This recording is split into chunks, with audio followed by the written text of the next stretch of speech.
So you'll find a lot of programs on the market that can claim they can keep your computer safe. So which ones work and are worth using, and which ones should you avoid? Those are the questions we're putting to Thor Schrock in this week's Compute This. Yeah, Thor Schrock owns Schrock Innovations. Good morning, Thor. Good morning, guys. How are you? Good to Pretty see good, you. pretty good. The crime-fighting computer duo that you need to keep your computer safe. There we go. Schrock Right. and who? Is there? Do you have a partner?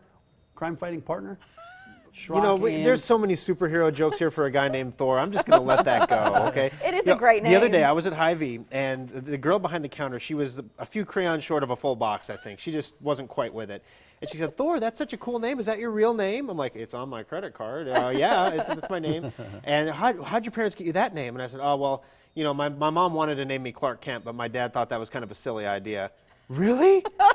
No, not really. But why did they? You have to tell the story about why they named you Thor. My dad's a joker. He opened up a Norse mythology book and went to the index and just, you know, Thor. And my mom said, okay.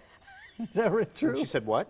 Yeah, that's how it happened. Yeah, that's the real story. That's great. But as All far as right. keeping your computer safe, Yes. though, What are the basics, though? What Well- are the absolute basics you need to keep your computer safe? over time, I mean, I remember when we started Schrock Innovations in the late 90s, not everybody had antivirus software. And we said, you have to have antivirus. You have to have antivirus. You still have to have antivirus software. You also need to have a good firewall program. A firewall is something that when the bad guys try to connect to your computer, the firewall can recognize certain types of connections as dangerous and just reject them. So they don't even get in. They don't even get the opportunity to infect your computer. And the third thing, the most recent thing, is you need a program or you need something that's going to keep that third-party software on your computer up to date. Your Flash, your Java. There was a new update for Java this morning.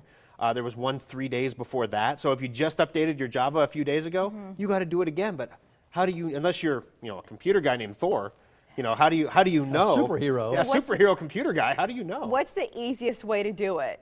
Well, there are certain programs that we recommend at Schrock. One of them is Norton 360. We like Norton 360 because it's the antivirus and the firewall together in one product, and it only uses about 16 megabytes of memory. It's not like your daddy's Norton, you know, the Norton of the 90s and the early 2000s that you loaded on your computer and your computer would just slow down. This stuff is fast and lean. It keeps the computer running smooth. The other thing we recommend, there's only really two products in the marketplace that keep your third-party software up to date. There's a free scanner that you can run called Secunia, S-E-C-U-N-I-A, Secunia, and that will scan your computer for outdated software and then give you links that you have to click on to go install it.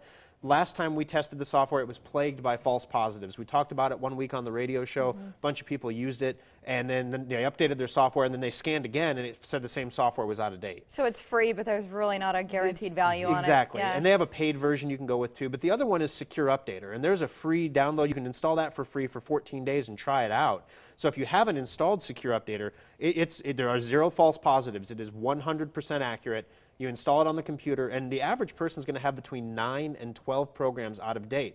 The reason it's important to keep those up to date is when you go to a Google search and get some results, about 70% of those are going to be infection websites that you get.